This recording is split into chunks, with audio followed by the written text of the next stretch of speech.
Right, good evening everybody.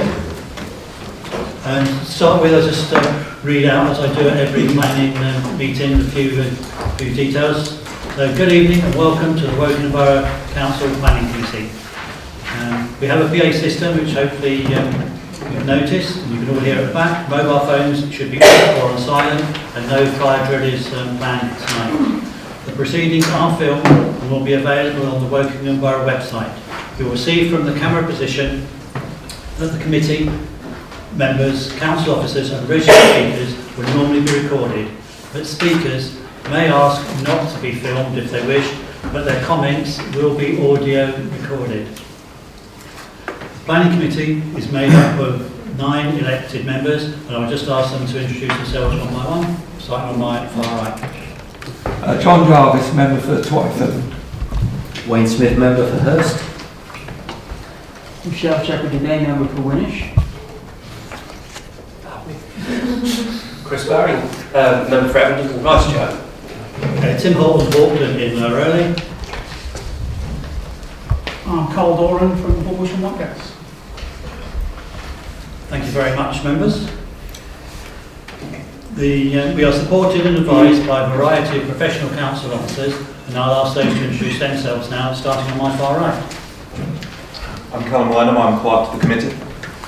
My name is Mary Severn, I'm giving legal advice this evening. I'm Justin Turvey, lead officer for development management.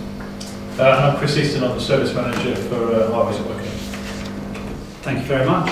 The planning officers presenting tonight's applications are sat on my far left-hand side, and I will introduce those at the appropriate time. Right. On to the procedure. This is a quasi-judicial committee with formal set procedures and conduct. Firstly, the planning officer will present each application. Then I will call in turn only those who have pre-registered to speak.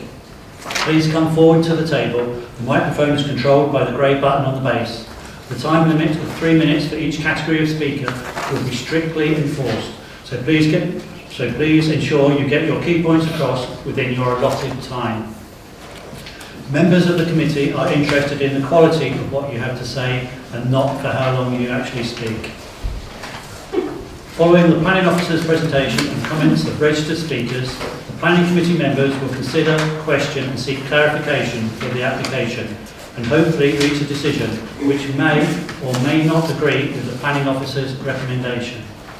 Finally, a reminder that the LPA or the local planning authority's role is to determine any valid planning application using local and national planning policy. Our role is not to suggest alterations to schemes, whether they are a good idea or indeed needed, whether they are too costly or whether there are alternative uses. Thank you very much, and now I shall move on to tonight's agenda. So the first item on the agenda is apologies, so I should look to the camera. Apologies submitted from councillors Malcolm Richards, Angus Ross and Bill Sonechak. Thank you very much. Minutes of the previous meeting, which took place a long time ago now, the 17th of July.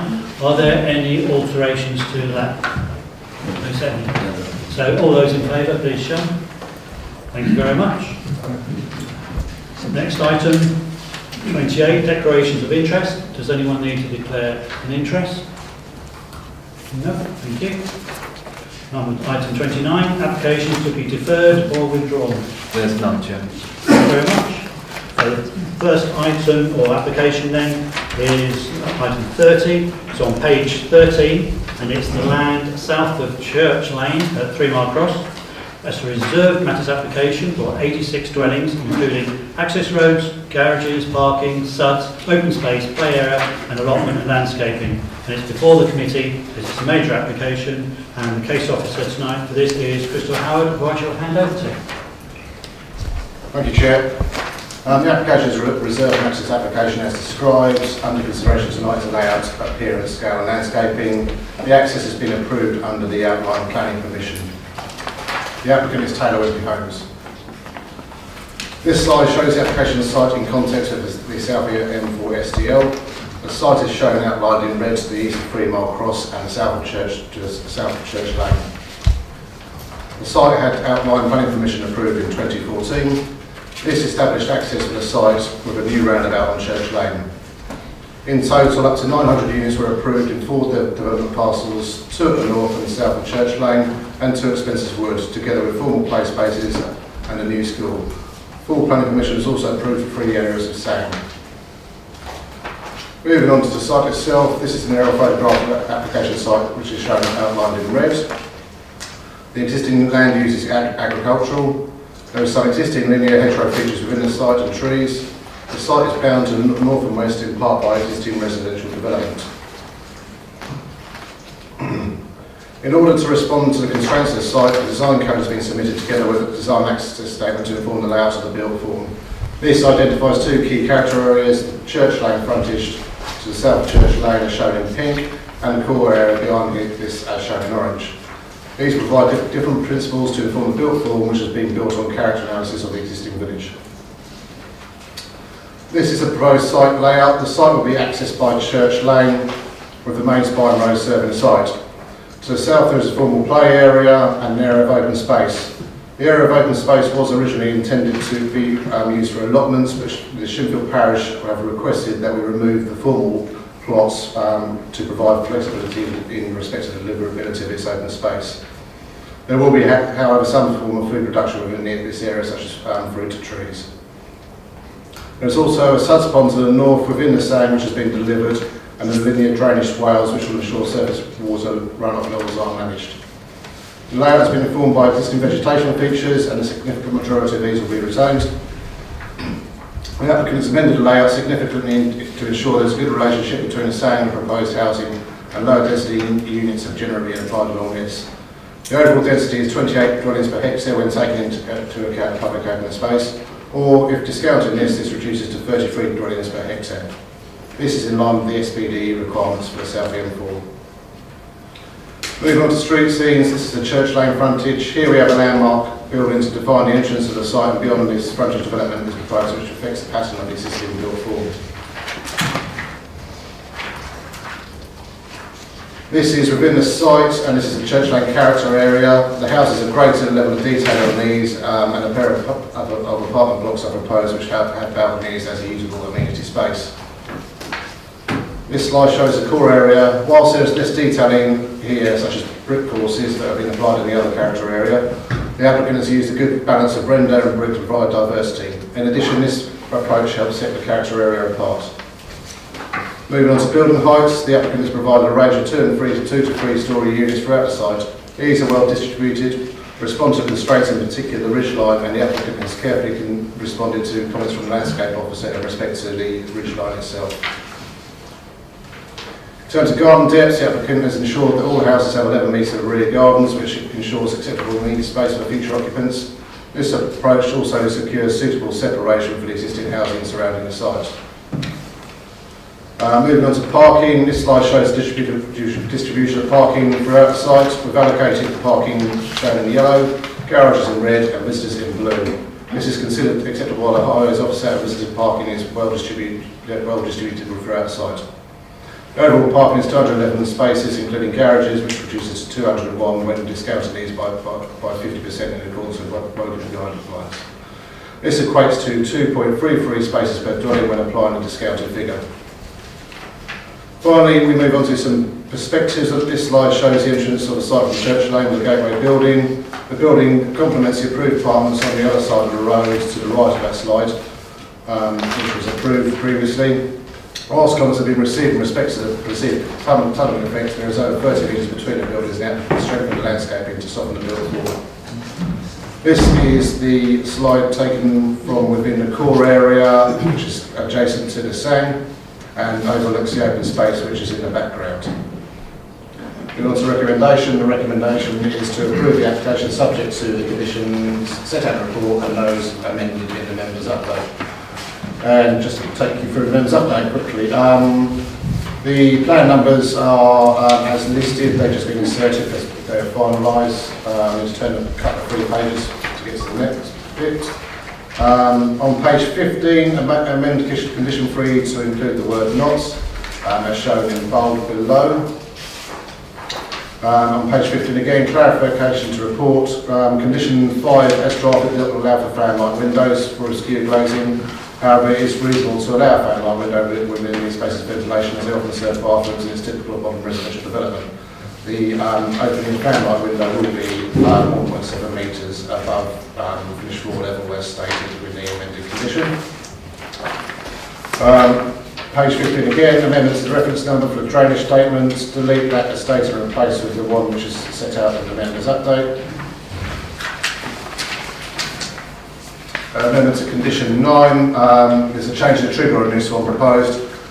We've had confirmation from Thames Water that there is capacity for up to 50 dwellings, so we've had confirmation from them today on that, so we're seeking to move this from prior to commencement of development to prior to the occupation of the 50th dwelling. On page 21 there's an error on the report. Highways comments were received and the Highways officer was satisfied at the time of drafting the report. That's just an error on there. Page 22, a typographical error in terms of phrase, is this right? This should have included the following the end of the sentence and alterations to existing dwellings. Page 25, paragraph 1. Clarification reports. Allotments are still included in the description as there will be some form of food production of the public open space such as fruit, tree planting as set out in the presentation. And this will be agreed under the terms of Section 106 agreement. And there will be no formal allotment picture except of course the Sheffield Parish Council who state that they have a surplus in the area. Page 32, paragraph 40, clarification to report. The separation distance to the rear garden boundaries of these houses is 30 metres and is over 50 metres to the dwellings itself, just to clarify that. 32 again, paragraph 44. All gardens have 11 metre deep gardens, and in many cases they are greater than 11 metres. Apartments have balconies included where possible. These are subject, obviously, to character and aspect. And page 34, paragraph 57. Correction to parking numbers. Due to amendments in the layout, visitor spaces are now 34, and there is a further allocated space. Overall, there's a reduction in one space, but visitor parkings are still well above the 25 required by Woking Borough Council standards. Thank you, Chairman. Okay, thank you very much. We have one person registered to speak, which is Nina Sharp, the agent, if you'd like to come forward.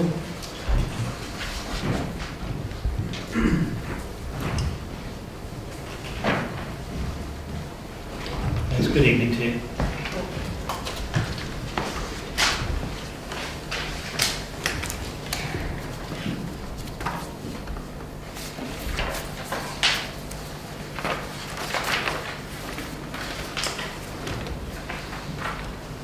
Good evening, Chairman and members. My name is Nina Sharp. I'm from Barton Law and I speak on behalf of the applicants.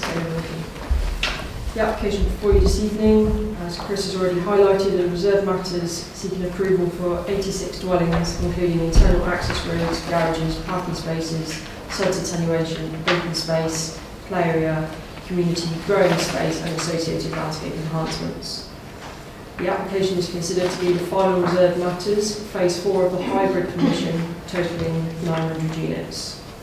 The layout and key design principles have been informed by the approved parameter plans which determine the location of the dwellings, landscaping, public open space, access and movement for the site. The two character areas are defined within the site. Church Lane frontage character area is considered to positively respond to the existing development along Church Lane, as well as providing a gateway to 3 Mile Cross in combination with Church Lane North, which has been previously approved and under construction.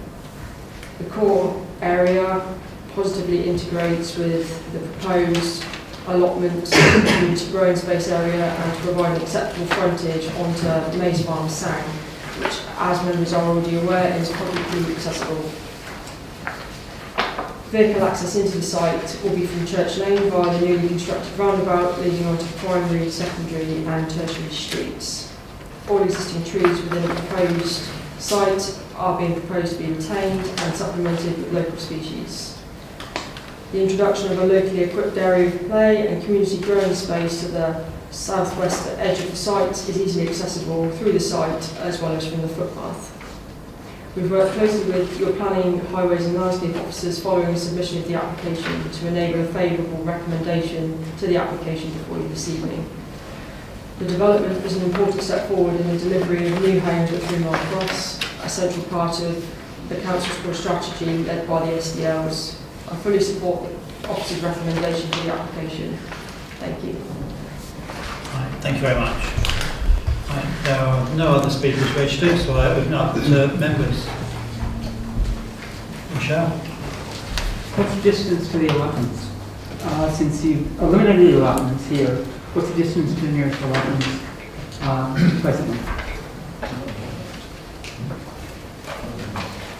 The closest allotments are just adjacent to the application site itself, and there's another more further allotments that are being delivered on the parcel to the north of Church Lane.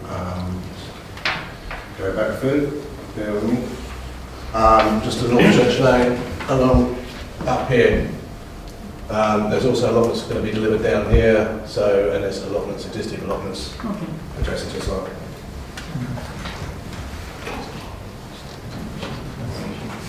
Anyone else like to?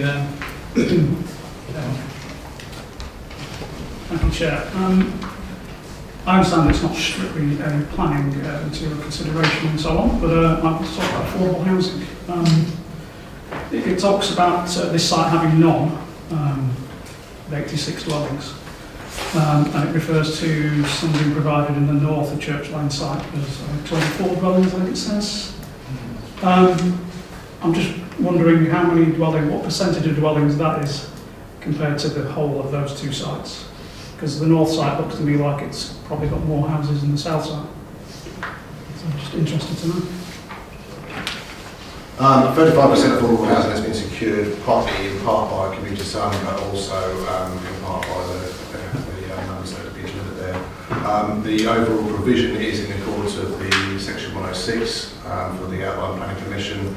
It was just a case of, for management purposes, it's easier to cluster for all units, and so they were shifted to the north side in that regard. Nobody else wants to speak? I'll come back to Rochelle. What is the percentage of actually affordable homes on the site versus commuted sums? Off the top of my head, I think it's 25% on site with 10% off, yeah, community sun.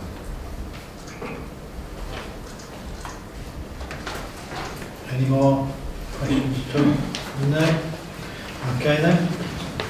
The recommendation is set out on page 14 then to grant the planning application, along with the following conditions which are listed in the agenda, and then there are several amendments in the members' update. So if we're all clear what we're voting on, all those in favour of passing the application, please show, and that is unanimous. Thank you, members.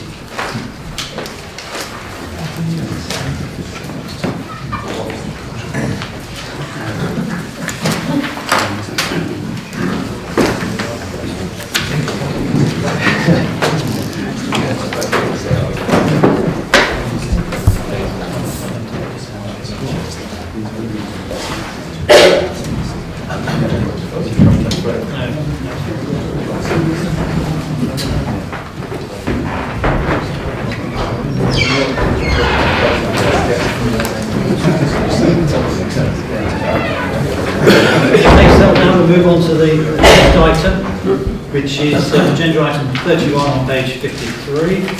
It's the land to the rear of 3941 Loughborough Road. It's an application to vary condition 2 following the granting of planning appeal. Plot 1 adjusts the garage position, add additional floor to garage with a dormer window, roof, lights and single rear extension. Plot 2 add a garage. We did go on a site visit for the original application, well, that was a little while ago now. It's for the committee, as it's been listed by Councillor Imogen Shepherd-Dubé and Philip Murphy. Now I'll hand over to the case officer, Katie Harrington. Thank you, Chairman. As you can see in the members' updates, also included solar panels on the roofs of both the units. Okay, this is the site plan showing the location of development. So it's to the rear of 4132, and as a reminder, this is what the inspector allowed. I will now go on to describe the proposed changes. So in relation to plot 1, the garage here, this is what's already been approved, will move to the side 1.2 metres, and there will be an upper floor with a dormer, a roof light at the back, and there's a single storey for extension here, which is 1 metre in depth. The height of the garage the bridge height will be increased by around about 1.5 metres, and these will be higher by around 1.2 metres. In relation to plot 2, it is proposed to erect a single storey side carriage.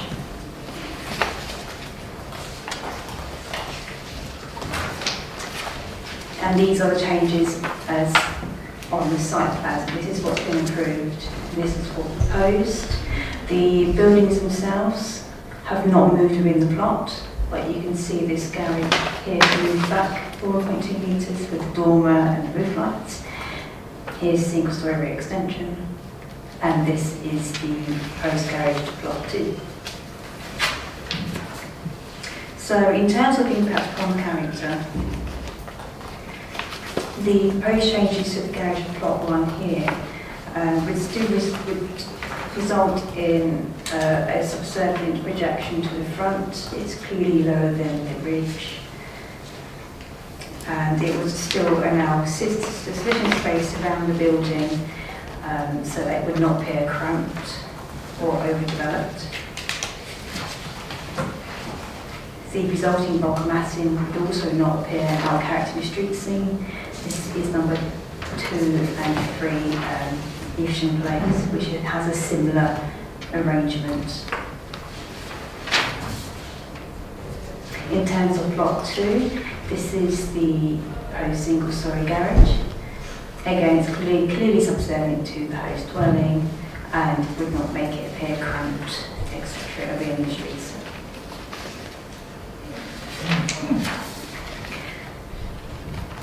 Sorry, this isn't very clear, but this is the layout of the site. So this is what's been proposed, and you can see that it mimics what's happening here. This is number 2 and 3 Evesham Place, and they have a double garage with 2 dormers.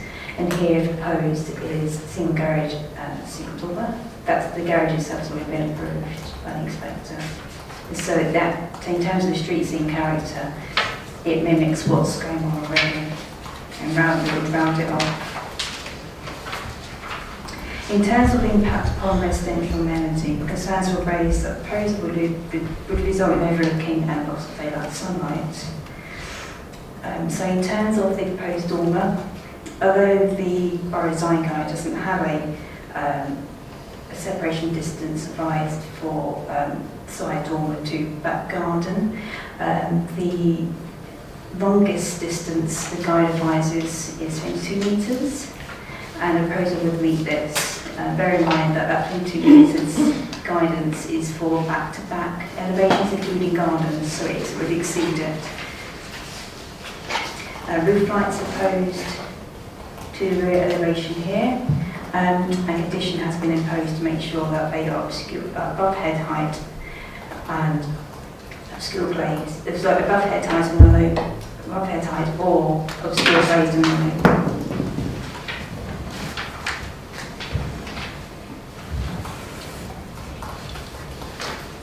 Whilst the garage, in terms of overbearing impacts and daylight sunlight, whilst the garage should be closer here, given distance to the boundary here, and the depth of the gardens here of Commons Close, it would not appear overbearing or result in any harmful loss of daylight sunlight.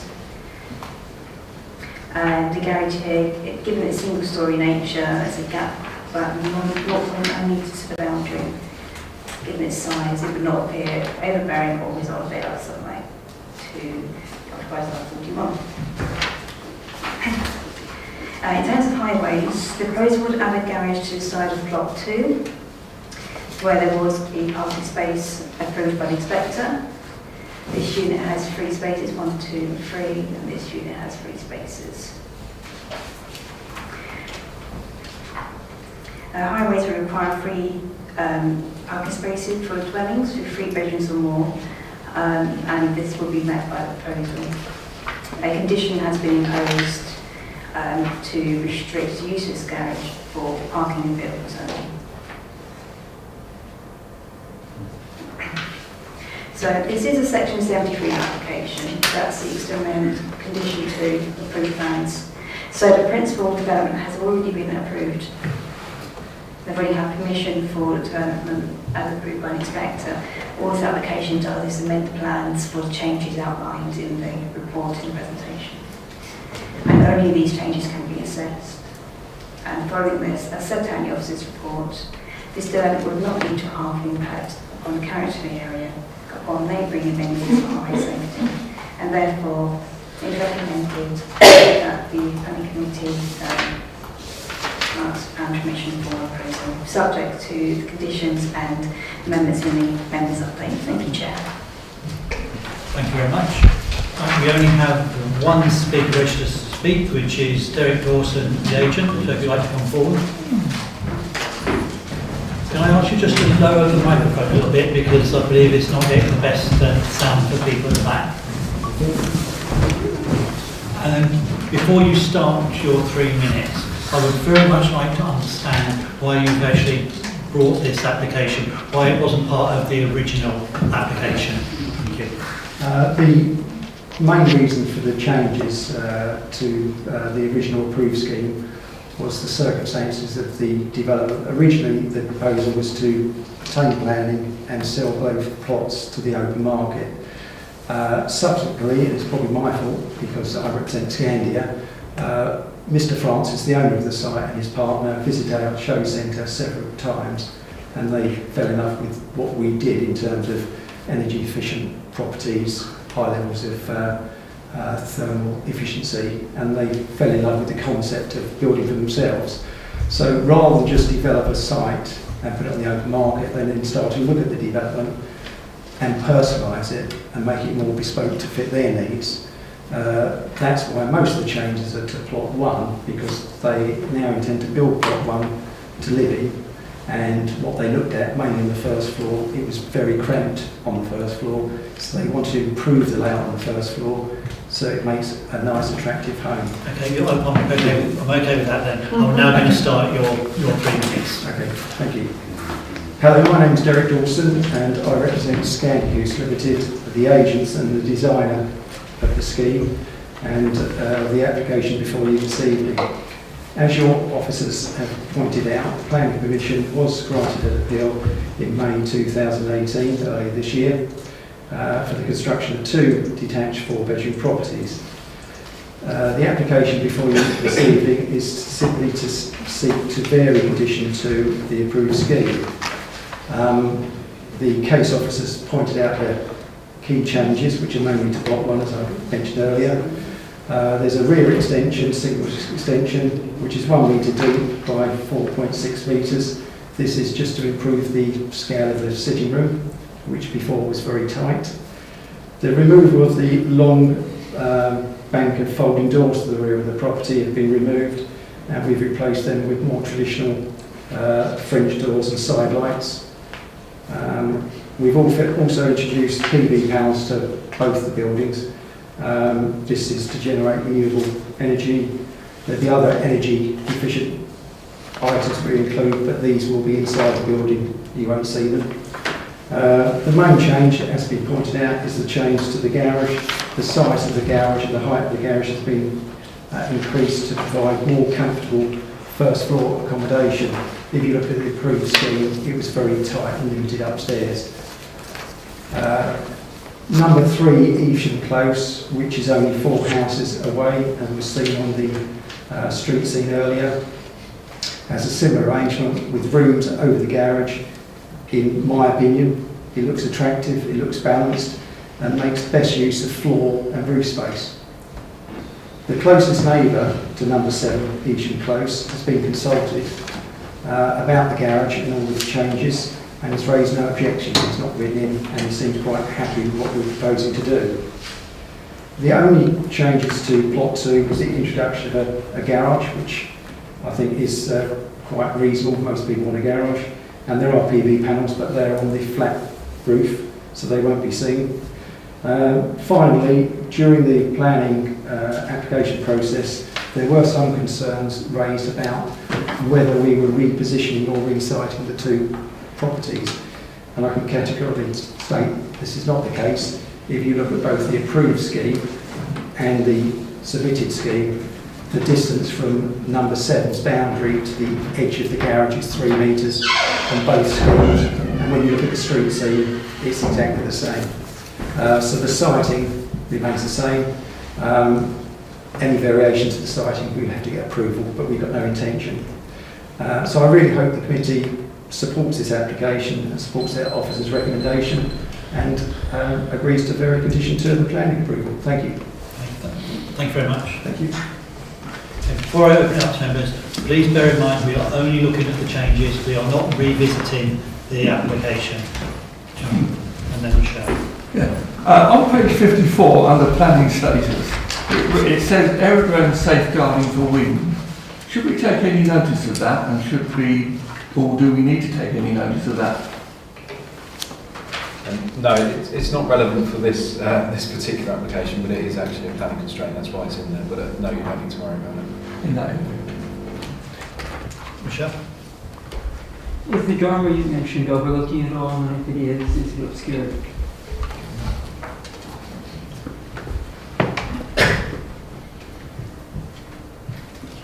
The new dorm room.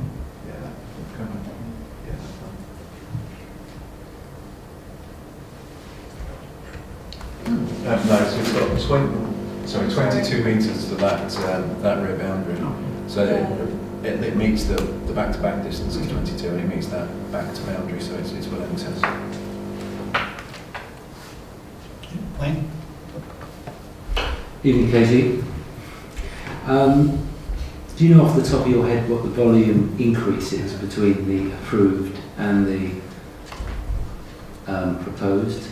Part 1 question.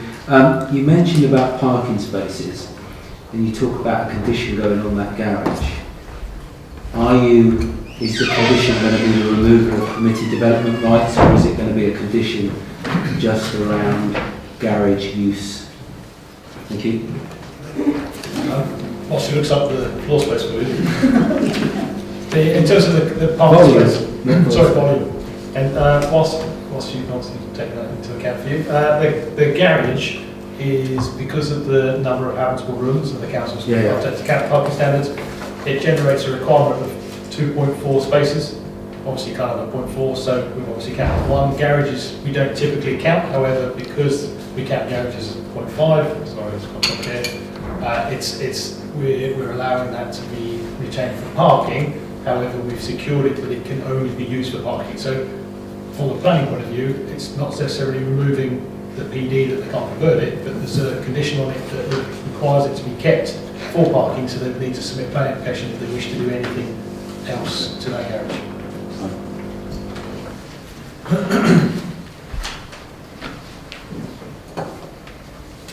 Right, in terms of volumes, for applications not in the countryside, we don't generally ask for volumes, because what we're looking at is the impact of the mapping proposals rather than relying on just a numeric, just a number which is quite arbitrary. So in this instance, this is the original, and that's where the eaves line would have been, and that's where the ridge would have been. So it's actually increasing in height by, so 1.5 metres to the ridge. So again here, if you compare it, that was the eaves, and the ridge was here. So the size of a bedroom. yeah, so it'll give more head height and give bedroom up there. Can I just say, members, I know we didn't have any site visits this month, and I normally say if you've got any sort of technical questions, please email them to the officer ahead. And I think that's a prime example. Katie could have had the answer for you, just waiting if you'd emailed it over to her before. Anyone else? Carl. Thanks. At the top of page 59, the officer comment in response to the representations by local members and neighbours says that during the negotiation of planning application 170794, which is obviously the last one, the scale and massing of both plot 1 and 2 were reduced following concerns on character and residential amenity. Is what we're seeing now what that was, or is this a separate new addition? No, the scheme before us now is significantly different from what was originally submitted. The originally submitted scheme was a lot bigger. Okay, thank you. Anyone else? No? I will just ask a question which I did put on Monday because it was new to me, seeing the obscured glazing, that this is level 3. We don't, all other applicants, I've never seen it stated what level 3 is. Could you just sort of tell the rest of the committee and please? Right, so as part of the inspector's decision, he included a condition, which was condition 7, and on there he specified a minimum privacy level of 3. But it's quite unusual for inspectors to do that, but essentially what it means is being very specific about how obscure that window has to be. So it goes from a scale to 1 to 5, and so that's the 3 would be in the middle. And that's all there is. Thank you very much. Right. Members, any other questions before we go to the vote? No? Okay, it's set out then on page 54 to approve this application with the conditions as set out there, and on the members' update there is an alteration to the conditions about the obscure glazing. So all those in favour, please show. That's unanimous. Thank you very much, members.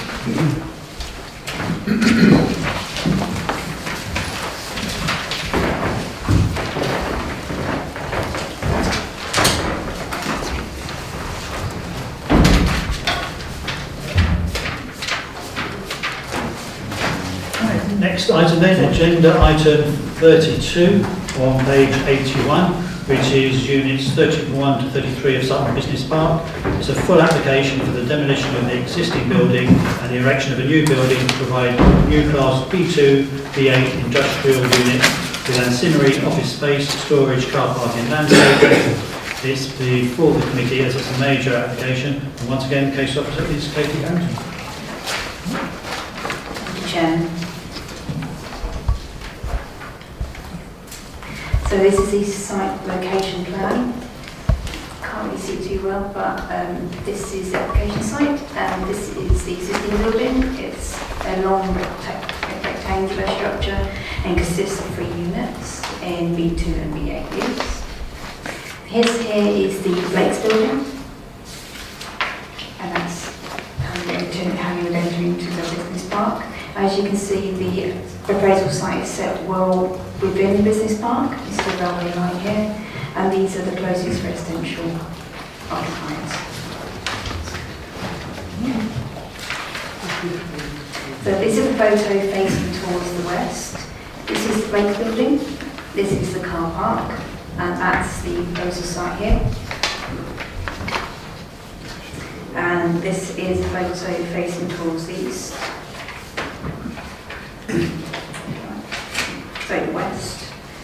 Again, this is the car park for Blake's building, and this is the application site, and that's the bridge for the EU3290.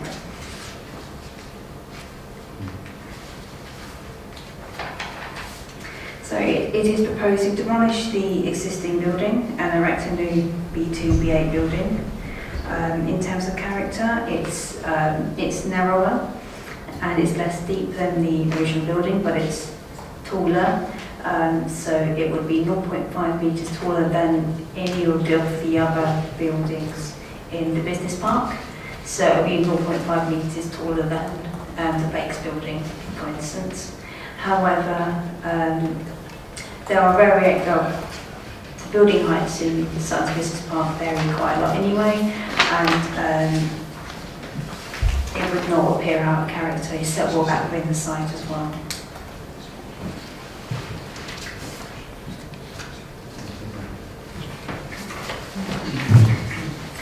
The proposal would enhance the landscaping towards the front of the site. Yes, so it would retain all the trees here and add some new trees. And we also add a hedge. You see the building's pushed back into the site and the servicing area in the car park be there, but that will be softened by this landscaping. In terms of parking, the proposal is for a mix of B8 and B2 use, but the mix within it could change. The proposal has been revised to accommodate 132 parking spaces. This is in case a greater proportion of the B2 use is occupied on the site, which is the more parking space heavy use. For clarity, a half and half mix of B2 to B8 would require 105 beds. And as a result, Highways have no objections to the proposal. The members' update included the comments from the drainage officer, who had no objections subject to the condition which is set out there. Therefore, I set out your support. This development will not lead to a harmful impact on the character of the area, neighbouring amenities or highway safety, and as such it is recommended for approval. Thank you, Chairman. Thank you very much. We have no registered speakers, so I will go straight to the ward member, Councillor Durant. Thank you, Chair. Yeah, the only slight issue I have here, considering it's already got some V8 use, and is on an industrial estate, is the traffic impact has stated that it will result in trip rates that will be less than those of existing use. So I'm just interested to know, because how that's been worked out really. It's obviously going to be slightly smaller depth and width, but much taller, twice as tall as the building that's there now. And that's said in the application here that it's talking about, this is all about what businesses want these days to maximise cubic capacity for efficiency. So obviously lots of storage and the distribution, so I would expect there lots of movements. So I'm just interested to know how that came about, how that calculation is made.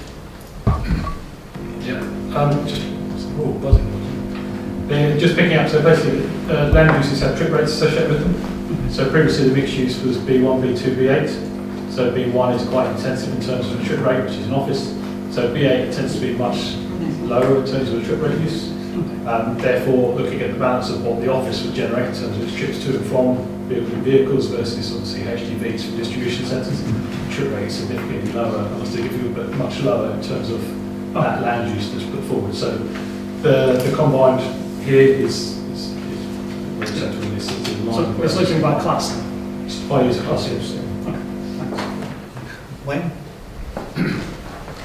It's not concerning this application, but I think it would have been, well, it would be nice of Standard Life to kind of give us their plans, because we're getting these very piecemeal. It started off with breaks, then the building next door, then the Costa driving, and then the Aldi.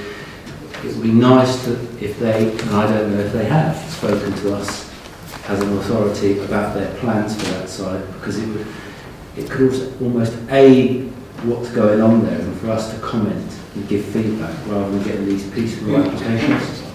Just a comment. Thank you, Wayne.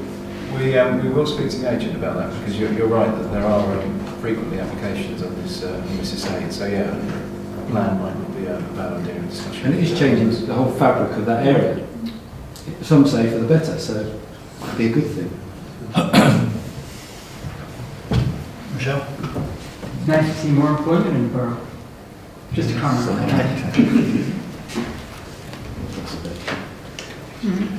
Anyone else? Clarification, questions? None at all? Okay. Right. Then it's set out on page 81. The recommendation is for approval with the conditions following.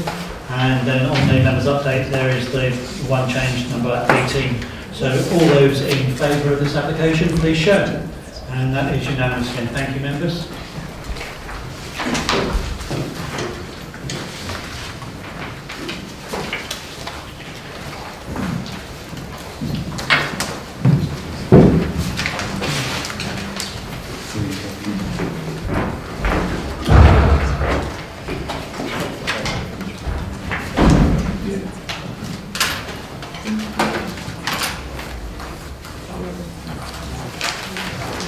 Move on then to agenda item 33 on page 105, which is the Hambridge Farm East Hampstead Road. It's a full application for the siting of a temporary rural workers dwelling, and it's before the committee tonight. It's been listed by Councillor Ross.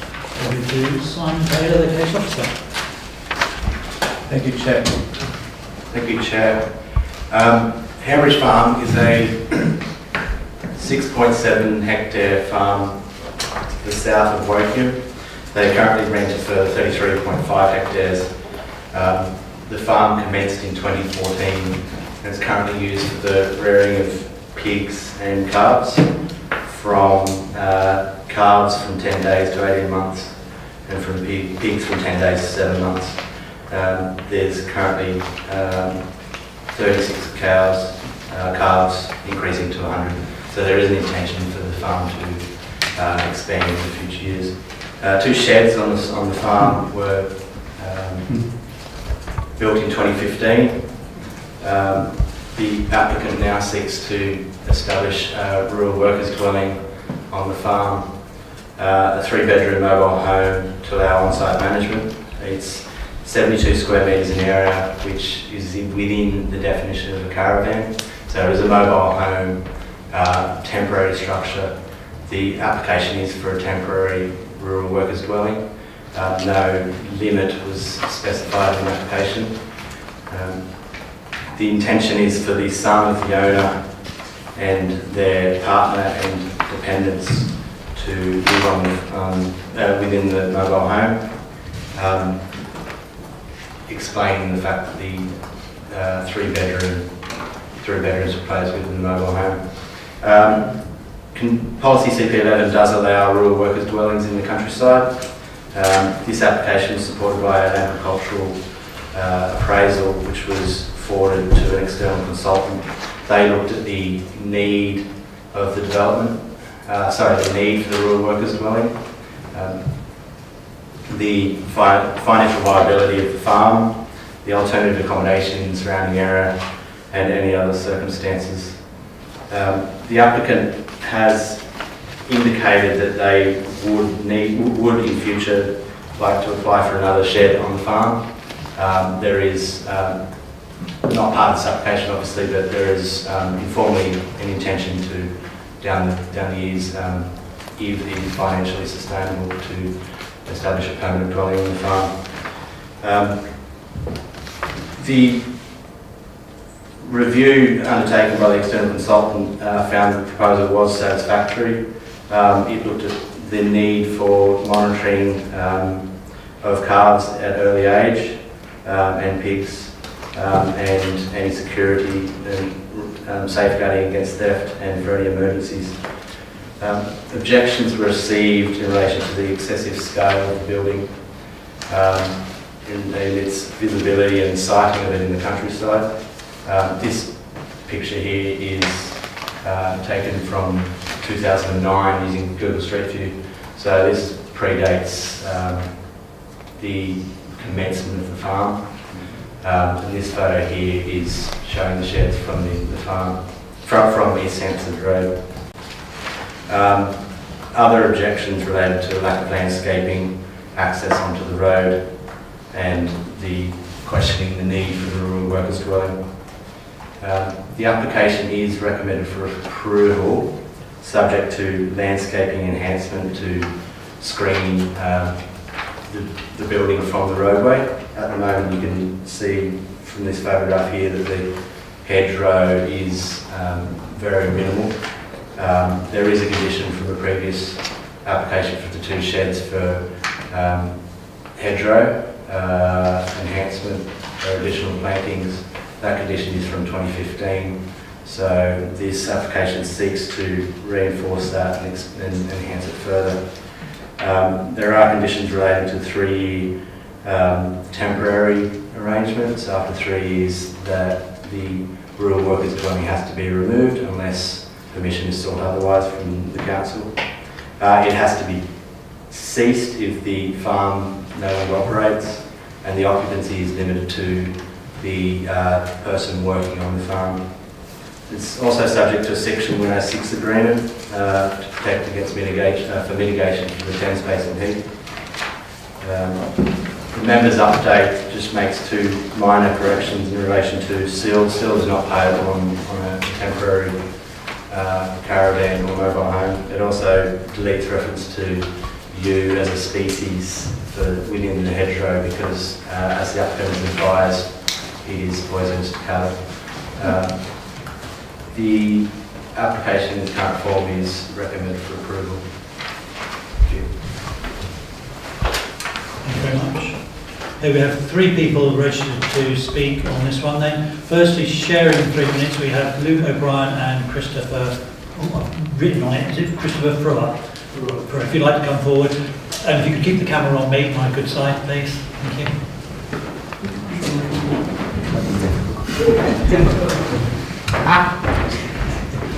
Do you want to be told when the minute and a half is up, or how are you doing this? No, that's fine. I've set the time. Luke is our spokesperson, so I'm here to support really. So we'll just run the 3 minutes then. Yeah. As soon as you start speaking, the 3 minutes will start. Well, thank you for the opportunity to speak this evening. Hit the button. Sorry.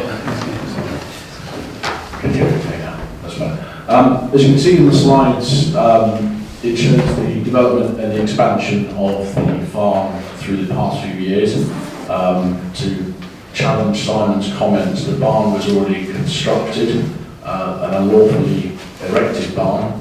The council assisted in putting retrospective planning permission in place in 2014 when planning permission was given for an additional barn or shed. At the time we highlighted concerns that this was all being used as a stratagem to build multiple properties on the site and residences. As you can see now, the site itself has grown further and further. The statement itself talks about the welfare of animals. It talks a good deal about potential growth and anticipated growth. It talks about the business not being financially viable. In fact, the agricultural appraisal suggests it has not been profitable. Beg pardon, take that back. The agricultural appraisal says it has been profitable, yet the officer's report suggests it hasn't through 2014, 2015 or 2016. So those points should be called into question. There are mitigating conditions that we've put in place, which is the removal of the temporary workers dwelling if agricultural activities cease to exist, or, and the removal of those. We don't feel they go far enough. If you move a little way away from it, it's better. Woking Without in particular is peppered with many, many farms that existed, rare breed alpacas, rare breed chickens that had temporary workers dwellings on for 3 years. Suffice to say, once those 3 years are up and an application is put in to make that a lawful property, the farms no longer cease to exist. It is questionable, the farm itself. The numbers are all, and the forecasts are all based upon future estimated growth and potential ability to turn it into a viable business.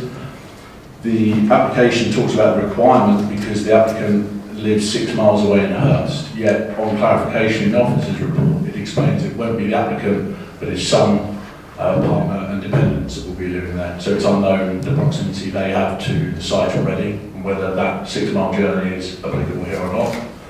As you can see in the photo there as well, one would question the consideration of welfare for the animals when fires like that are regularly burned directly next to the barn, which was very likely containing calves and or sows at that point as well. That concludes our objection. Thank you very much. Thank you. Thank you.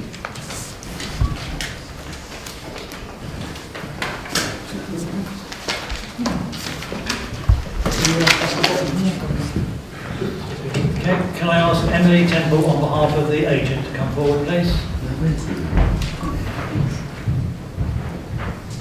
Good evening.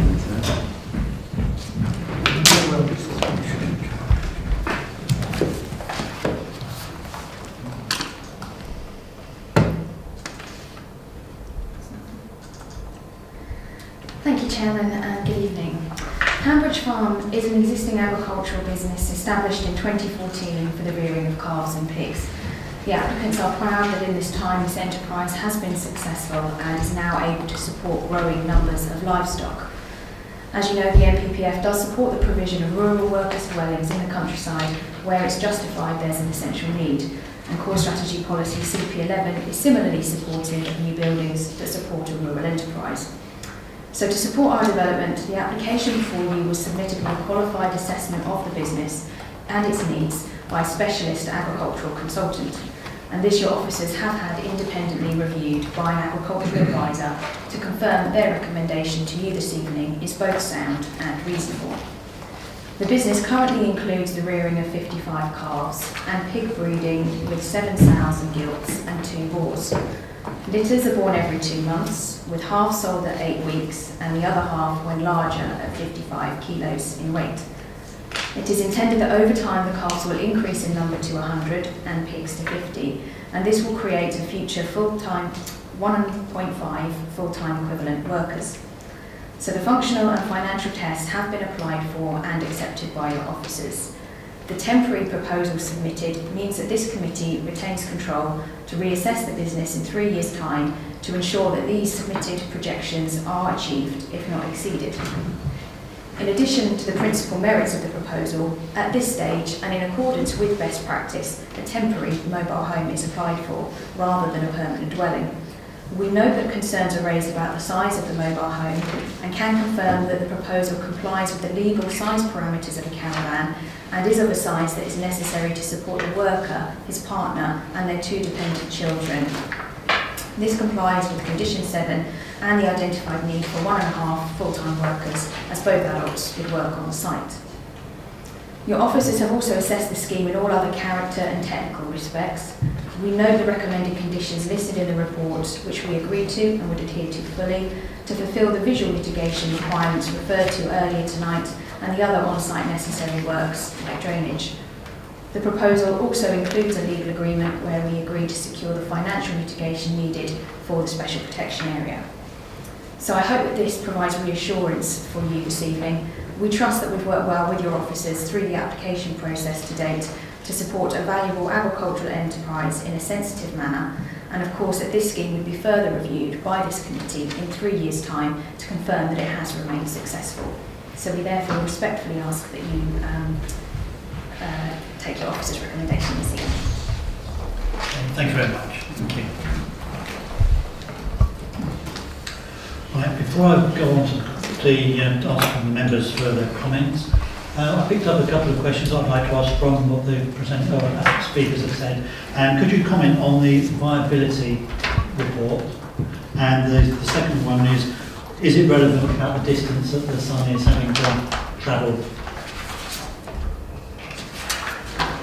Paragraph 19 on page 117 refers to financial viability based on projections provided by the applicant that are otherwise confidential, but has been reviewed by our external consultant and it's advised that it's not profitable within the first 3 years. It might make a profit, but it's not sustainable in terms of retaining, or not sufficient to provide a good income for a farmer. It is future projections by keeping the cattle for longer periods it's the future projections that would make it likely to be profitable in the future.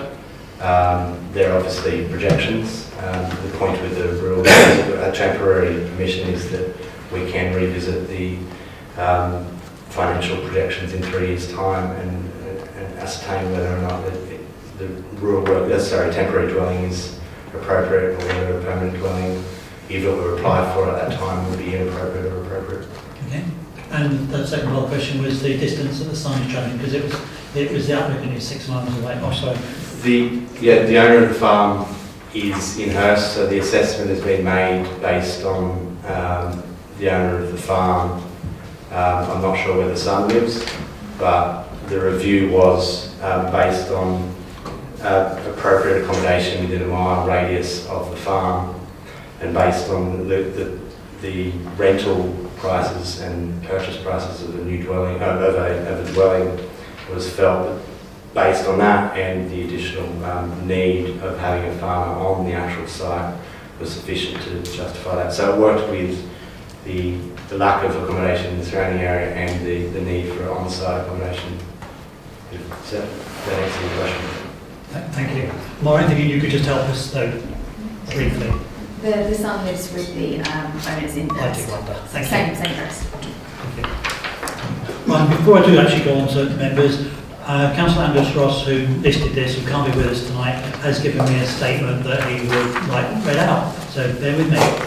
I listed the application on the basis of the excessive scale for a rural workers' dwelling and the siting in relation to the road.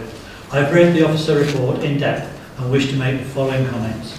I note that the agricultural appraisal has resulted in support for this temporary dwelling. It is difficult to counter this, but I still question the need for the limited operation possible on this site. Secondly, highways have not objected to the access, though the road at this point is 60 miles an hour and increasingly busy. But their assessment says there are sufficient sight lines, something that needs checking as the required hedging matures. 3. The site is not streamed now as the original hedging has been allowed to be eroded, and it will take a long time for new hedging to become effective, longer than the period of this temporary permission. 4. Whilst the points of my listing have been refuted in the officer report, I still believe this development is excessive for the limited capacity of this site to become an economic business, and it is unnecessary. It was unnecessary addition to the open landscape, a feature of this area which is progressively being eroded. This is supported by local residents' submissions. Please note the detailed comments by local residents, especially from those who can look over at this site from Sutton Cottages and adjoining properties. That's from Councillor Angus Ross. Right, open up to members. John, you first and then Michelle. Sorry. I have no comment. Oh, Michelle, then you're away.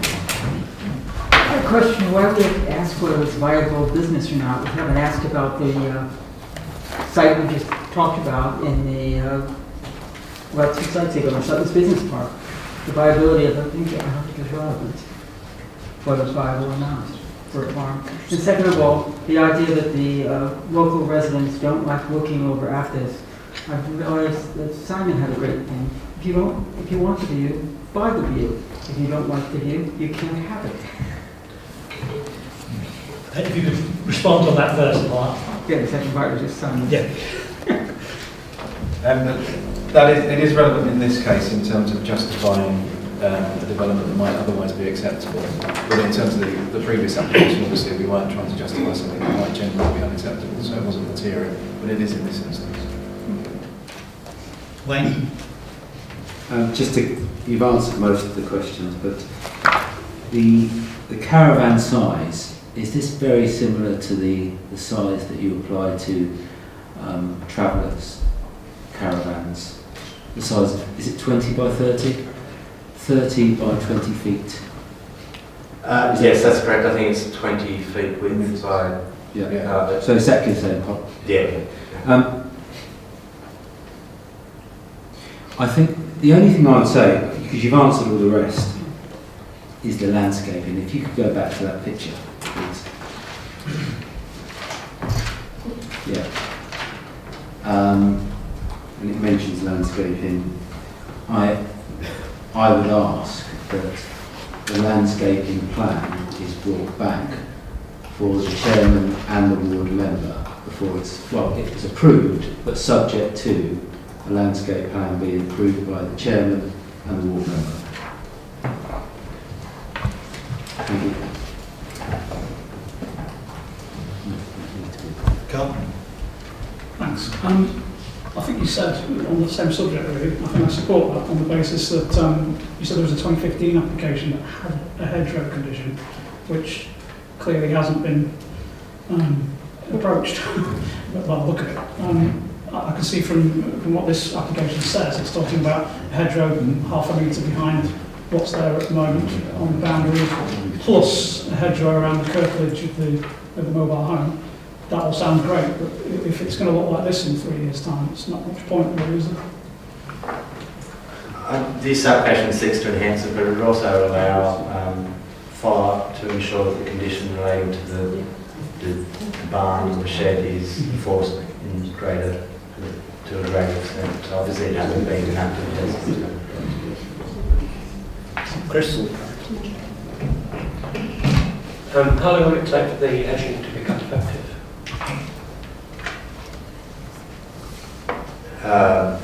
Years, I guess. It depends on the maturity of the trees that are planted when they're planted, and the growth. But I'm not a landscape officer qualified to speak about specific species, but it could be conditioned to be semi-mature species to ensure that they are at least of a sufficient size when they're planted. I mean, you also said there's only a 3-year approval if we do approve it. But it's going to take a while, and there won't be any screening, so the condition 6 won't be effective. Yeah, I think it comes down to the wording of that condition and what members were saying about bringing it back for board and chairman to approve the details of exactly what goes on. Can I just ask, if there's a downturn in trade rather than complete cessation, can we look at the possibility of moving the home during the 3 years? I would imagine that there's a policy or the guidelines in the MPPF don't allow that to occur. If they wanted to trade a farm at a loss, then they're entitled to do so and still operate the farm in that manner and live there. Yeah, we have proposed a condition where if the use ceases, then yes, the land is restored, but it doesn't take into account peaks and troughs in business. Peaks and troughs. Sorry, not intentional. Just a clarification on that point. The person that lives there has to work predominantly on the farm, do they not? The person that lives there has to be attached to the farm. He doesn't allow, my understanding of the wording condition doesn't prohibit them from having a second job, but the person living in it has to operate and live on, operate and manage the farm. Okay. Anyone else want to ask a question? Proposal to change the foundation. Proposal for landscaping. Well, I'll come back to you, Wayne, yet on that. Okay. Well, I do have a question to ask you. On page 106.2, it says the submitted application, the plans are unnumbered and undated. Is that usual and is it a concern? It's not a concern because it refers to the receipt date by the council. It's generally uncommon, but occasionally does occur. Right. Are we all done then, members? Right. Then Wayne did make a suggestion. Would you like to formally put that suggestion on? Just trying to think if I can reference it in the conditions. Well, it's condition 3 on page 106. Condition 3, and the only addition to that would be that the landscaping plan was approved by the board member and our chairman. Michelle seconded it. So 3. Yes. Yes, thank you. In conjunction with the bond. Yes. Oh, it's acceptable. Well, I would say it's up to Wayne. You're the one that's making the proposal, so. Sorry, I think it's probably better to say in conjunction with, because then you've got the landscaping officer's advice rather than... Oh yeah, sorry. No, I wasn't suggesting they're going to go away and create their own landscaping plan. No. Yeah, sorry, in conjunction with. Right, so we're all clear on that, and Rochelle has seconded it, so all those in favour of that condition being added if we were to approve? Right, we're in favour of that. Right then, the recommendation is set out on page 106 for approval. The conditions are set out there. We've heard that, in the members' update, condition 3 is being amended, and we've now had a proposal by Wayne and been seconded by Rochelle, which we're all in favour of. So all those in favour of approval of this application, please show. And that is 5 of us in favour. Those against? and those abstaining 1. Okay, thank you very much, members.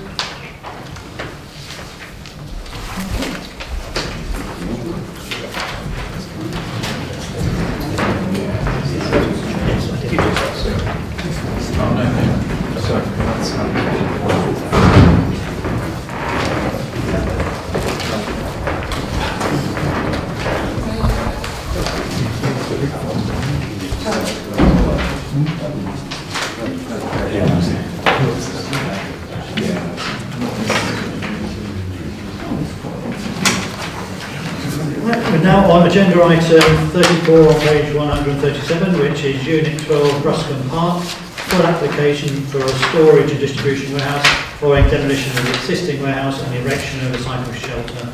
It's before the committee, it is a major application, and the case officer is Simon Taylor. So over to you.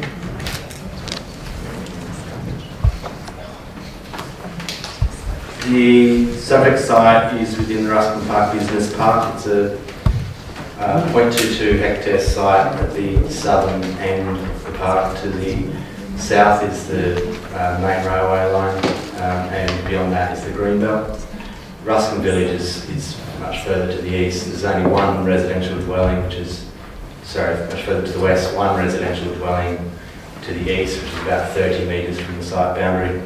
The application involves the demolition of the existing industrial building, class B2 building, and a few ancillary structures. There's a few, 2 shipping containers also on the site that will be removed. It's replaced with a new building of 1,059 square metres, which is a net increase of 52 square metres in footprint, or in floor area, sorry. The class use is changed to B8, which is storage and distribution. There will be 9 formal parking spaces, replacing 6 existing informal parking spaces. In addition, there'll be 2 lorry parking spaces on the northern boundary and cycle parking. There was a similar 2007 consent for a similar footprint, replacement warehouse of a similar footprint and a similar height. That consent lapsed without being enacted. The principle of this application is acceptable. It involves an increase in Class B use, which is supported. The overall height of the building is increased from about 6.5 metres to 7.8 metres. It does also have additional bulk, on this area here in terms of the previous building had 2 roof pitches. This one has 1 and a gable end, so there is additional bulk. The primary concern with that was the visibility of the development as you proceeded north along Stenlake Lane, once crossing the railway bridge in this area here. That being the Greenbelt settlement boundary countryside. The original application did involve a 10.5 metre high building, so it has been amended to be lowered, with the eaves lowered and the roof pitch lowered as well. It is acceptable in terms of noise disturbance, being the nearest residential property being at least 30 metres away. It sits within the context of other residential, similar buildings in the area. In the report it does refer to the heights of other buildings, and this sits within the context of it. It is lower than some other buildings in the business park. There was one objection received from a neighbouring building in relation to the height of it. It's felt that the amended plans have addressed that by lowering the overall height. The Parish Council also raised concern with highway access.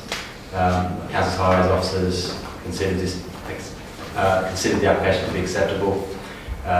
They've also noted that there's no real net increase there will be a net decrease in traffic movements given the change in class use.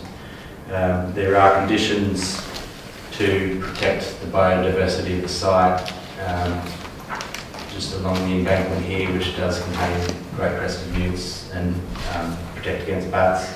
There is also a condition relating to landscaping enhancement, and the application is recommended for approval. Thank you very much. We have no registered speakers. So, John, would you like to go first? Is your ward quite close, or have you got nothing to... Although my ward is quite close, it is over the far side and it's more Ruskin than me, and it doesn't affect Twyford in any shape or form whatsoever. Okay. Anyone else then like to Wayne? Simon, could we go back to your drawing of the where you showed it just coming over from the railway line? No, that's one. When you refer to a building of 6.5 metres high, are you referring to that one with the sign by the apex, by the ridge there? That was the one. It's, yeah, the brick building. Yeah. So the increase to 8.5? 7.8. 7.8. That's going to be that at that point there. So there's no, I mean, what I'm trying to say, the only house is diagonal quite some distance away, isn't it? The only house is so that photo is taken from that point there. The house we're talking about is there. Yeah. So I don't know how somebody could say that's out of shape. No, the objection was from a neighbouring business. Right. Neighbour. Okay. Thank you. Anyone else? No? Okay, we'll go to the vote then. The recommendation is set out on page 138 with the following conditions there listed in the agenda. There are no updates in the members' update. So all those in favour of this application please show, and that's unanimous. Thank you, members.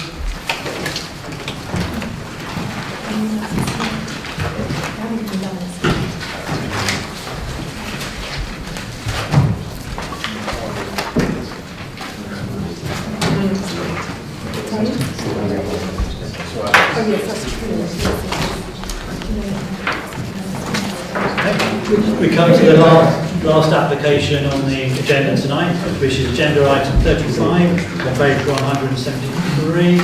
It's 5 Westcroft Close, which is Sibley Park in Irving. It's a full application for proposed change of use of land to residential, and it's before the planning committee tonight because it's been listed by Councillor Jorgensen. Hand over to the officer, Omar Sharif. Yeah, right.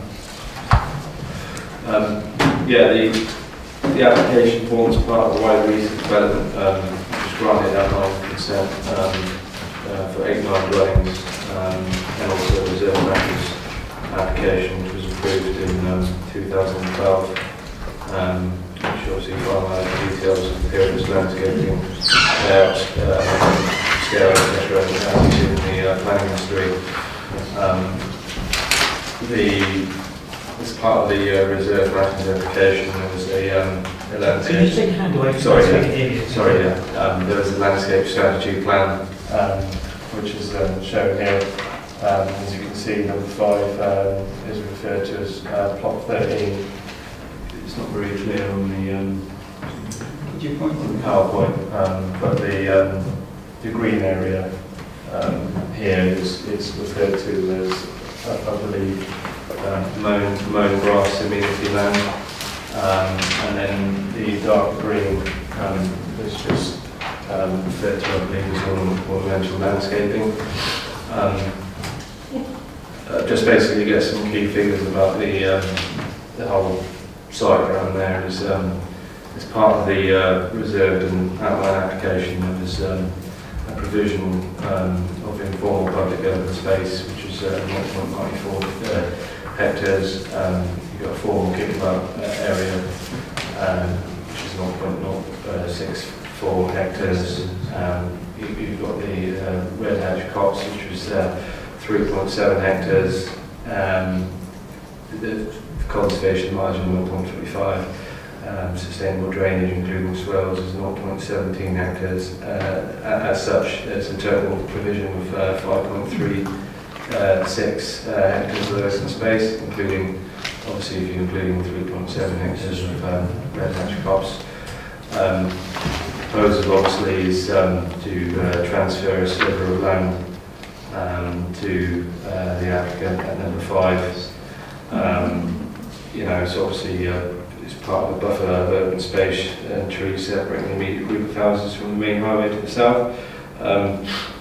Whilst it represents a change of use of the land, you know, proposed development is considered to be appropriate, and that there's no harmful to the character and appearance of the area. Your opinion that it improves privacy opportunities for the applicant. So in terms of the total open space loss, it's you know, from the previous, where there's a total of 5.36, you're losing 0.416, which is quite marginal. There was comments from, I believe, number 6, the adjacent house owner, talking about impacts on his parking. There's no impact on parking in that it's not considered material as the applicant's not changing any boundaries for any outsider's curtilage in front of his garage or the visitor parking space as seen in the pictures. The red car indicates where the adjacent property parks his vehicle at present. And the other pictures are shown where the land in question transfer is. And recommendations to approve. Okay, thank you very much. I could turn the button off.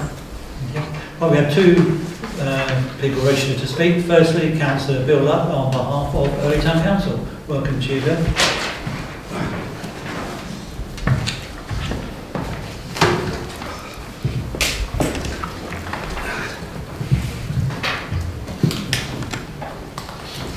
Good evening. My name is Bill Luck, Chairman of the Early Town Council Planning Committee, here to explain our reasons for objecting to this application.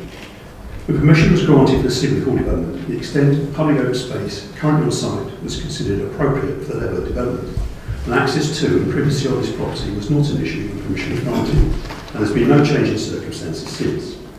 This application seeks to reduce this approved level of open space and is submitted for commercial reasons, in that the developer of Persimmon have offered to transfer this land to the owner of the property on whose behalf the application is made, in addition to their garden, in part reparations for the problems with the build quality of the new home, and there's correspondence from the occupier to that effect. The original intention was that this building, this public open space and the associated attached crops will be transferred to Woking by way of a Section 106 regulation on occupation of the 50th dwelling, and it then being immediately passed on to Early Town Council to manage. Unfortunately, with all dwellings now being occupied, Persimmon have not completed the public open space in accordance with the legal obligation, nor to the satisfaction of Woking and Early representatives. Much of what has been installed is poor quality and non-compliant. Indeed, we understand that Persimmon's non-performance is the subject of a belated enforcement action by Woking Council.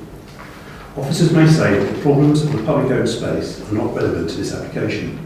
However, Early Town Council believe they are, as the application directly involves part of that public open space. We believe that any variation to the boundary of that approved open space, and there are 2 or 3 other houses to which these reasons for change could apply, should be dealt with as part of the resolution of the wider public open space issues. There are a number of outstanding matters yet to be resolved by Persimmon, and it is the opinion of Early Town Council that, quite apart from the lack of planning merit of the application, to vary the extent of the open space and change the use of part of it from public open space before Persimmon have completed it to the required standard, could prejudice the long-running attempts to get Persimmon to comply with their planning permission. Indeed, we are fearful that changing the extent of public open space may jeopardise the enforcement case. Perhaps I should highlight that paragraph 97 of the 2018 NPPF states that existing open space should not be lost unless replaced. This is supported by the Council's own policy, CP03, and policy CC03 states that the loss of green infrastructure is not acceptable. I would ask the committee to refuse this application due to the loss of public open space without satisfactory replacement or mitigation, as supported by NPPF paragraph 97 and Woking Council's policies CP03 and CC03. Thank you. Thank you very much. And second, we have Councillor Pauline Wilson, Ward Member. Good evening. Thank you, Committee. As Bill said, we have significant concerns about this development. The Section 106 money for the ongoing maintenance of this land should have been transferred to the Borough Council, I believe, more than 2 years ago. The landscaping that was completed during the development is still not complete. The site, as you can see from the pictures displayed, doesn't have exactly a finished look about it. The kickabout area is covered in stones, and the whole thing requires completion before the borough are able to take it on. So what I would like to propose is that we actually defer this decision, and rather than agreeing to a piecemeal transfer of land to the developer and then to the house owner, that we allow the Borough Council to have a holistic agreement with Persimmon, both for the completion of the work that they're obliged to do, where they have let the residents down badly, where they will transfer the remaining community funds for the ongoing maintenance to the Borough Council, and that we produce a plan in total for the whole thing, rather than trying to do a piecemeal transfer of one piece of land and ignoring the rest of the issues. Thank you very much. Right, I'm going to look to either Mary or Justin to come back on what the committee should be actually looking at in this application. And which one of you two would like to go first? I suspect Justin can answer it very well, but I'm very happy to kick in. Well, you've got the planning application here. Very unfortunately, it's not. I'm sorry. As you probably know, you've got to look at the planning application before you. I understand the concerns about the Section 106 agreement apparently not being complied with. I think, but unfortunately, it's not part of this application. I don't know if you want to add anything, Justin. Yeah, I can. It's a bit of background, but as we say, it's not material to the decision you're making. So the maintenance and management of the open space is part of the legal agreement, but it won't happen until the land is transferred to the council and subsequently to the town council. That can't happen until this issue is resolved because of the adoption plan that's required to be completed. The adoption plan will be approved once this scheme is approved, if were it to be approved. And once the adoption plan is approved, the transfer takes place. So delays to this application are inadvertently causing delays in the adoption, the transfer and the actual maintenance of the site. And then on to what is material to this application. Really, you're looking at the impact of this parcel of land in terms of loss of open space.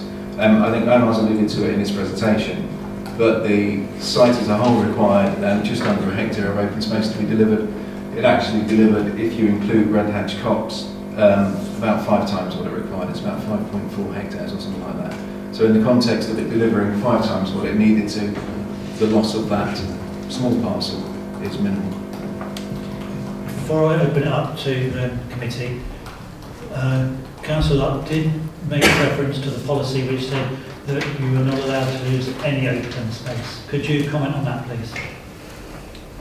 Yeah, in strict policy terms, the loss of the 0.004 doesn't comply with policy, but that's in the context of it providing 5 hectares, which is 4 hectares more than it requires. Okay, I've got Wayne, then Michelle. Right, I'm confused. When was the house number 5 built?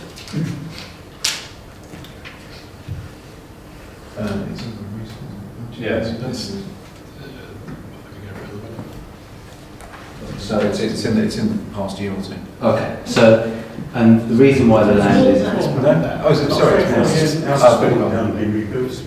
So the land next to it, that Councillor Yorlington was referring to, the pictures you've got... Yeah, the blue sliver of land there. Yeah, and the pictures. Can you just go on to your pictures? Because the one bottom left, can you go into that? Just what Yeah. So the reason why this is a mess is because it hasn't been transferred yet. No. Right, because they haven't completed it. But what I'm now confused, Justin, what you said, the adoption was almost like, until we agree this, the adoption of this piece of land, the process of transfer can't take place. But why wasn't this suitably redlined before then? Why has it had to come as a later application? Why wasn't this red line previously? Why wasn't it part of the house originally? Yes, right. So we've got a situation now where this potentially could have been avoided right at the beginning of the planning process to make sure that the curtilage of that property included that sliver of land as you refer to.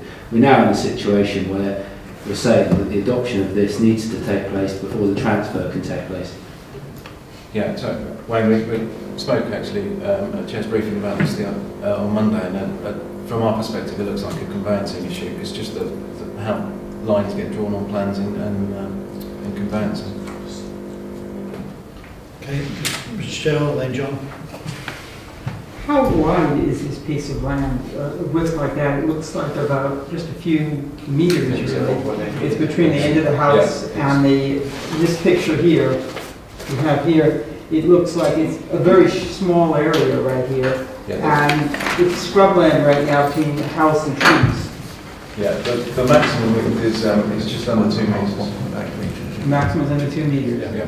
So it's almost no distance at all. It's not being, it can't be used for anything, can it? You can't kick a ball and run up and down 2 meters wide because you're tripping over each other.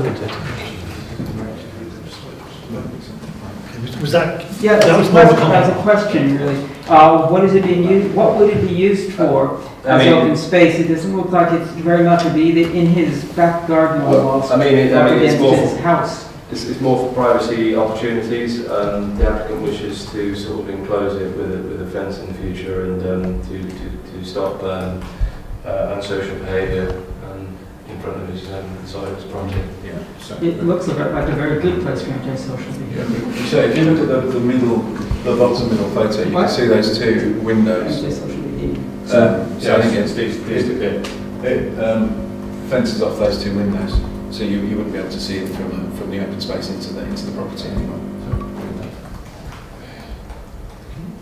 John, then Carl. I'd like to clarify one thing. When the original planning application was granted, was this land always allocated, presumably in a Section 106 agreement, to be transferred to Woking Borough Council? And if so, does that mean we have to revise or alter the Section 106 agreement? It formed on plan. It was part of the open space. But in terms of the adoption plan, it would be excluded from it. So no, I think we're okay. What you're saying there is there's no adoption plan at this moment in time. Yeah, it's waiting for issues like this to be sorted. But can we ask for that to be included in the adoption? That's the plan. Is to include it in the adoption. It's not. You're suggesting it can be excluded from the adoption. Yeah, that's the point.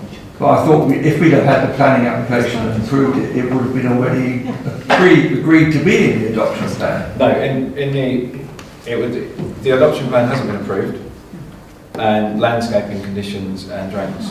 Landscaping conditions and drainage conditions have been approved, so it can be excluded from that transfer. But seems to me we're basically wrong on this in the sense that we should agree exactly what we're going to get when we grant planning permission, not afterwards. We shouldn't be doing it now, we should have done it then. Sorry, I just wonder if it's worth me having a go explaining.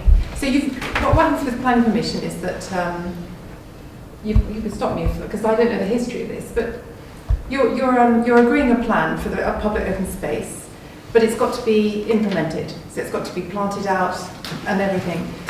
Obviously, the plan, we can't approve what they've done until we sort out this sliver out of it, because it's a change. It's actually a change to the original planning permission. But from what the officer said, this is so tiny compared to what the Persimmon had to give, that it's not material to that plan. So first of all, the sliver here has to be approved, or whatever you want to do tonight, and then they can approve the plan. Does that make sense? What you're saying then is if we don't approve it, that sliver becomes part of the adoption. Well, if you don't approve it tonight, it remains into the original plan with the planning permission, yes. Okay. And then the applicant can appeal, of course. or do something else. So it's either with this slightly less sliver as part of the open space that Persimmon still presumably own, or it's going to be as it was. Does that make sense? It makes sense, but I tend to say that it makes a bit of a thin end of the wedge that we're losing a piece of land which should be adopted for open space. Can this happen in other areas exactly the same way? I think what the planning officer said is they've provided plenty of open space. It's not going to be less than what they should have provided in the first place. Carl. Thanks. I don't live too far away from this site. I have been there before. I have a bit of sympathy for the owner because there's two windows there at the side talking about people looking into their land. They look quite small and opaque, but we spend a lot of time here talking about how we're going to stop that kind of overlooking thing. So this is kind of the opposite, really. We're going to prevent somebody allowing something to be put in there. But I've got a friend who lives in Collins Drive, which is the road here, diagonally, and he assures me that children play in this area. So I don't really want to lose that land if I can help it. I took my son to visit him once, and we just up the road from here there's a little playground, or at least it's called a playground. I went back there with Andy Croy and we took a photograph of us pointing at it because it's rubbish, basically. I mean, it was a death trap. I don't know if it's been done up since then, but there was at one point there was a 2x2 piece of wooden stake sticking out of the ground about this far on a flat bit of grass, which my boy found quite quickly and went over it. So, I do know there's lots of residents there very unhappy about what's happened, and it's not, been going on for 6 months, it's been going on for a few years. So, none of that, of course, you made the point that none of this is material consideration of what we're considering, but the loss of open spaces, and small as it is, it goes against the NPPF, and I think we're within our rights to use that. Yeah. Thank you. Rochelle, then Chris. Does it go against the NPPF since they're already providing 5 times the amount of space they're supposed to use? And second of all, this seems like a very small area. What is the big white area there? Is that a street? Is that the white area right next to it? Yeah. That's part of the open space. I mean, it's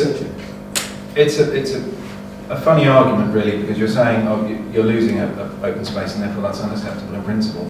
But they're providing 5 times the amount of open space they need to. So they're providing 5 hectares of open space, which is more than the 1 hectare that they need to. It's drainage land. This area here is 4 1,000ths of it. It's not 0.004. So it's 4 1,000ths of a hectare compared to 5 hectares. Chris first, and then check on. I think it's quite straightforward, isn't it? We have to determine whether to refuse this application or not. To refuse it, we need to show there's harm. The only harm that's been suggested is a loss of open space. And the overall planning consent, or the planning application, provided far more than was needed. Therefore, we can't refuse it. Had the original planning application not included this sliver, it would have gained approval anyway. So you can't refuse it. Carl? Oh, I beg to differ. If it had included it, you're quite right. We wouldn't be in a position to refuse it, but it didn't. And so that's a failing at the time, isn't it? As somebody who is bitterly against the NPPF, I think it's a terrible document, a developer's charter. When developers don't do what they're supposed to do, and we should make sure that they don't get away with this kind of thing. They're using this land, if what Bill says is right, as a commercial sweetener to somebody who's complaining about the quality of their house. Really. If that's true, by allowing this, we're basically letting them do that all at the same time. They've not sorted this stuff out for years. We need to stop bending over for developers, in my opinion. Michelle, you'd like to come back? Yeah.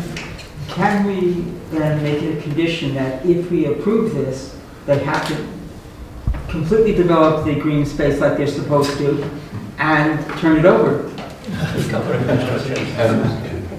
No, but just to remind members that there is an unintended consequence if you are minded to refuse it, because refusing it doesn't take the transfer any further forward, so it doesn't get the maintenance happening, and it doesn't get the land transfer to the council, then on to the town council any quicker. Sorry, can I just? I don't get that. Yeah. I know. Because there was a parcel of land, there was a planning permission agreed, and this was part of the green open space. So I'll go back to my point I said right at the beginning. If you're saying the adoption we can't approve if we don't approve the adoption of this piece, the transfer can't take place. Well, I didn't get that because it didn't include it in the first place. So why hasn't the transfer already taken place? Is it because they're dragging their heels and they haven't finished, or they haven't finished because they're phased to build over that period of time? Is that it? Because I heard something different earlier. Why hasn't it transferred already? Well, it goes back to things that aren't material to our consideration about issues with the developer. All right. So yeah. That's our problem. Well, no, not our problem. No. You know, and I do have some sympathy with Give us Carl. the speaker. Sorry, I do have some sympathy because, having spent Monday evening at 3 Mile Cross and getting hammered by residents about the quality of developers in our area, it's, for something we weren't there to discuss, they're not building to the standard they should be building to, and hearing this is just, it's just terrible. Michelle, something new? Yes, but is this relevant to what the application? That's the only problem. We're only supposed to discuss it on the application, not necessarily all these other things. They may have, should have done the other things, but, we're talking about 2 meters of the land this wide here, roughly, going down there, stopping a park that's useful, and to force them to do something about it. I think that's the reason why we should include it.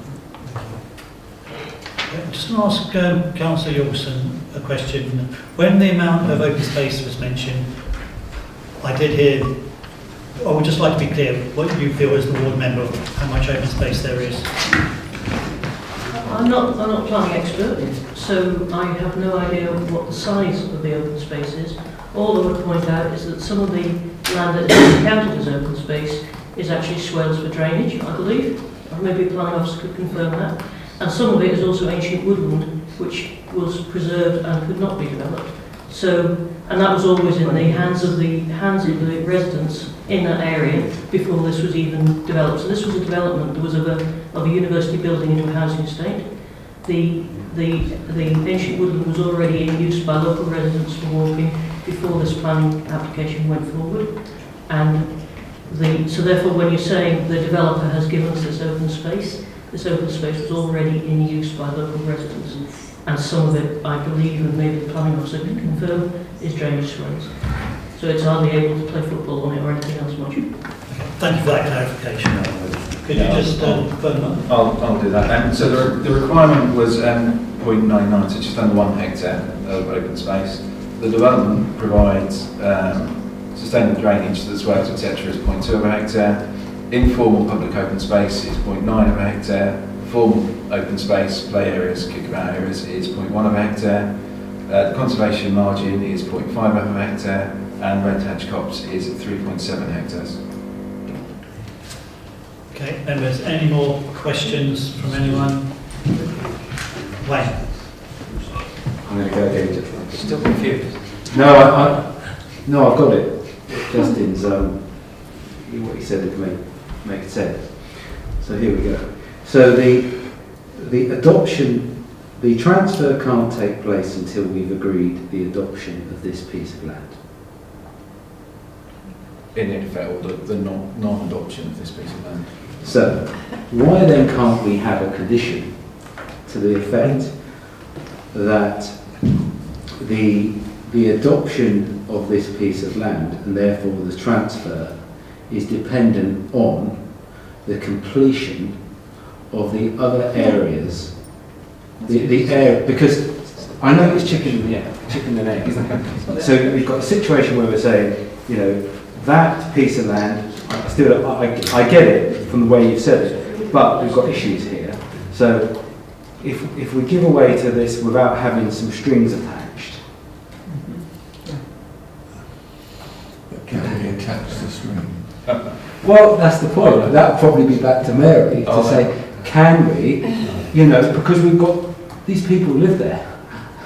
You know, they know this area, so they know what they're living through. And for me, it's, we need to iron this out to make sure that our residents realise that we're doing this, but there's strings attached to mean that Persimmon are going to get their act together and get this finished and completed to early town council satisfaction. I'll turn to Mary in a second, but in effect, all you're being asked to look at is whether or not you can change the use of that small parcel of land. And actually, what you're trying to do is hinge everything else on the back of that small parcel. That kind of is life. Or at least with Persimmon. Mary? Right. We can't condition that because it's not part of this application.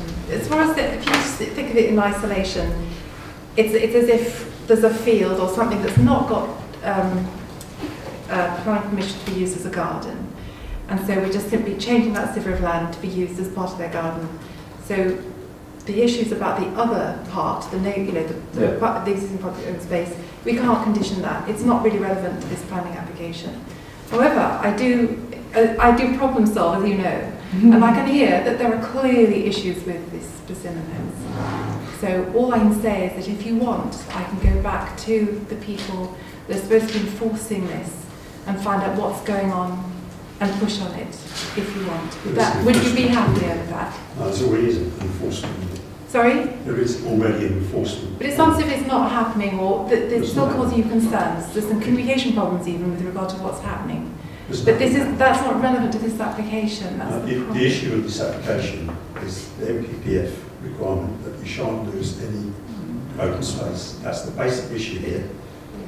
Council's policies and MPPF state that you shan't lose any open space without replacement. Is basically MPPFs. So there's no replacement here. There's no mitigation for this. You see, legally, it hasn't actually been provided yet.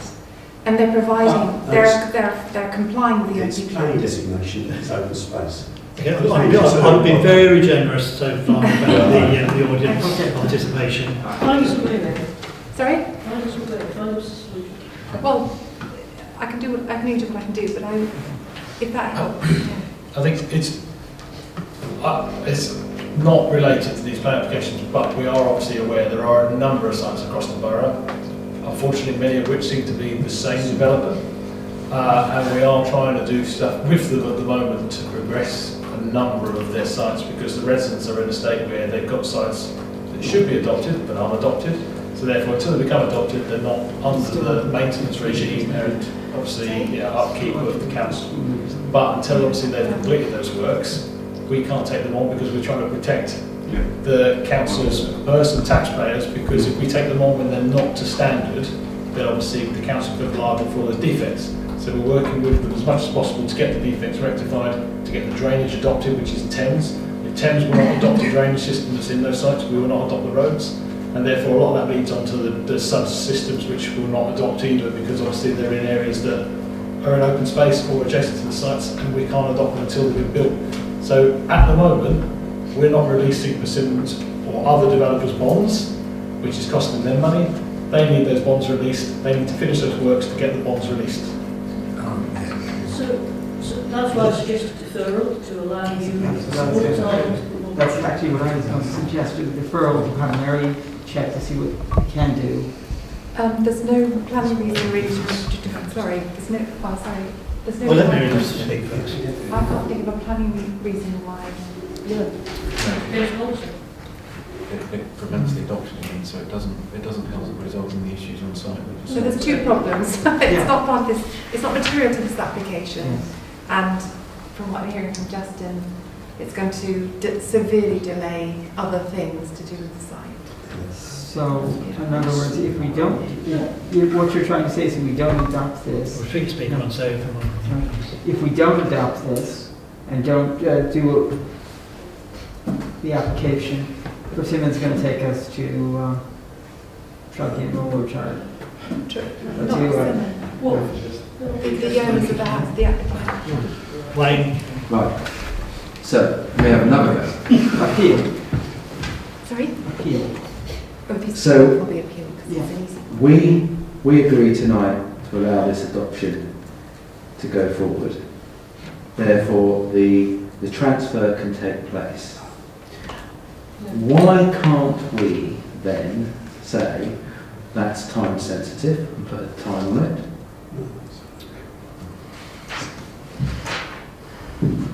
Surely we can do that. No. Why not?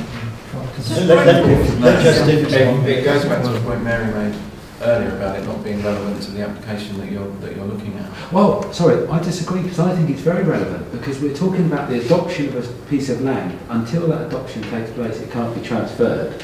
So I think I think they're all interconnected because you say we don't adopt this, we can't transfer this, we can't sort out problems. And I agree with Chris. You're absolutely right. The last thing you want to do is adopt something that's a transfer and then we get liable for all the later defects. We do not want that. We want all of that perfect, and we're doing what we want. But I still think it can be time sensitive. While we're thinking, Michelle. If this goes to appeal, will we lose? Well, until you find me a material reason to refuse it. So in other words, Yes. probably I will have costs and you Yeah, won't so have any far- resolution whatsoever with any of the other parts either. So far, there's nothing that I can hear, I don't know if Justin's had any material reason for refusing it. So you may vote not to approve, but you're going to have to find reasons for refusal. And it's not relevant that, unfortunately, that the other neighbouring land has not been adopted or...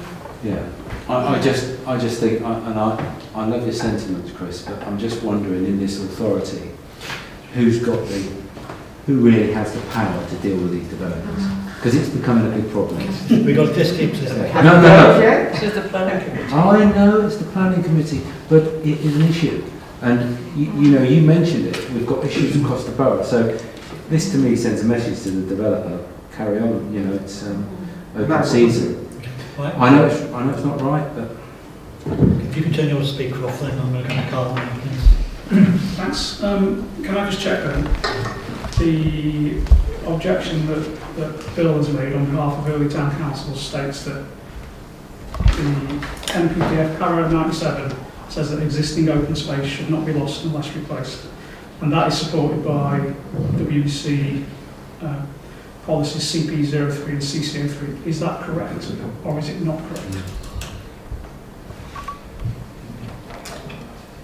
No, that point is correct, but then we get a circular argument about the significant over-provision of space on this side. So in Lower Early, there are a number of examples of houses that have requested similar amounts of land of open space, and the council has given it to them. And in Winnish as well. We said about that wide, a couple of houses would have gotten that too. Because the open space is just scrub land. Full of rats and things like this. Are there any other comments or anything that one wants to say? Go on. Yeah, I just wanted to just make the point that there is therefore a material consideration. That if that is correct, then that is a reason we could use to refuse it. That's just the point I wanted to make. Justin? Yeah, I'm sorry, but it just goes back to the point about there being a significant over-provision of open space already. So in the context of this 0.004, whatever it is, the 4 hectares over-provision more than compensates for that small loss.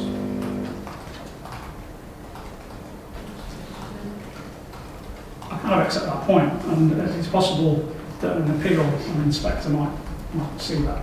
But I find it very hard to believe that there would be an appeal on this for just a small sliver of land. I find that hard to believe it might happen, but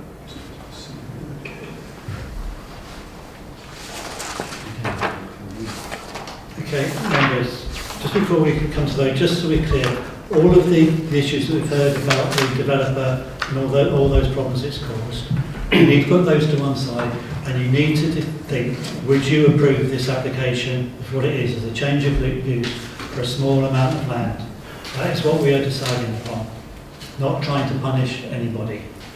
Okay, so we have the recommendation set out on page 173 with the couple of conditions there. That's